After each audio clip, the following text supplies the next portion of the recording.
लोकसभा चुनाव के प्रचार के दौरान इन दिनों बीजेपी के तमाम बड़े नेता अपनी रैलियों में पिछड़ों के आरक्षण का मुद्दा उठा रहे हैं कि कैसे उनके हिस्से के आरक्षण में मुस्लिम समुदाय को हिस्सेदारी दी जा रही है।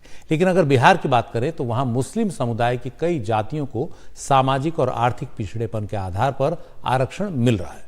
इस मुद्दे पर हमारे सहयोगी मनीष कुमार ने बात की राज्य के उप मुख्यमंत्री सम्राट चौधरी से। आजकल प्रधानमंत्री नरेंद्र मोदी हों या केंद्रीय गृह मंत्री अमित शाह या बीजेपी के कोई भी नेता, उनका एक ही दावा होता है कि अगर देश में इंडी गठबंधन या राहुल गांधी या आरजेडी के समर्थन से कोई सरकार बनी तो जो ओबीसी कोटे का आरक्षण है वो मुसलमानों को उसमें अधिकांश हिस्सा दे दिया जाएगा। लेकिन बिहार में जो ओबीसी या ईबीसी का आरक्षण है उसमें पिछले कई दशकों से मुसलमानों को आरक्षण प्राप्त है। तो सर, ये आप लोग इसको इशू बना रहे हैं, लेकिन बिहार में जब कर्पूरी जी की सरकार थी उस समय भी जनसंघ शामिल थी और जो ईबीसी हैं उसमें अधिकांश जातियां जो हैं मुसलमानों की हैं।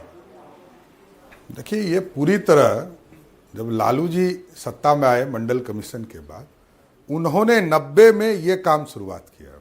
इसके पहले कोई जातियां नहीं थी, धर्म के आधार पर कोई आरक्षण भी नहीं है। एकदम यहाँ पर क्या है कि इंडी गठबंधन के लोग सिर्फ बैकवर्ड फॉरवर्ड करके ही चुनाव लड़ सकते। कल भी आपने लालू जी का कहा होगा कि जब भाजपा आएगी तो आरक्षण खत्म हो जाए।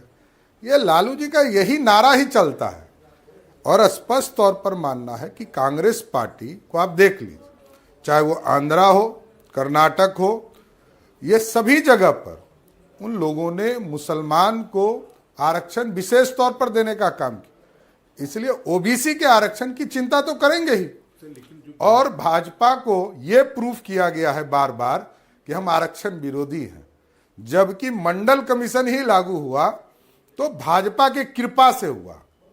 तो यही मैं कह रहा हूं कि लालू प्रसाद जी भ्रम फैलाने का प्रयास। लेकिन सर, बिहार में जो आरक्षण है जिसमें अति पिछड़ों का आरक्षण है, उसके अंदर तो मुसलमानों को, पसमानदा को बहुत ज्यादा आरक्षण मिला हुआ है।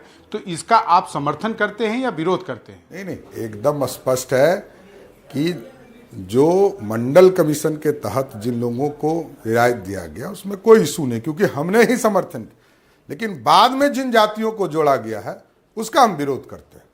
ये एक जो पूरे समाज में फैला हुआ है कि भाजपा आएगी तो संविधान खत्म कर देगी। 10 साल से भाजपा है, भाजपा की सरकार 10 साल से है। ये समाज में नहीं भ्रम है, ये कांग्रेस पार्टी बोलती है, ये राहुल गांधी बोलते हैं, ये लालू प्रसाद यादव बोलते हैं।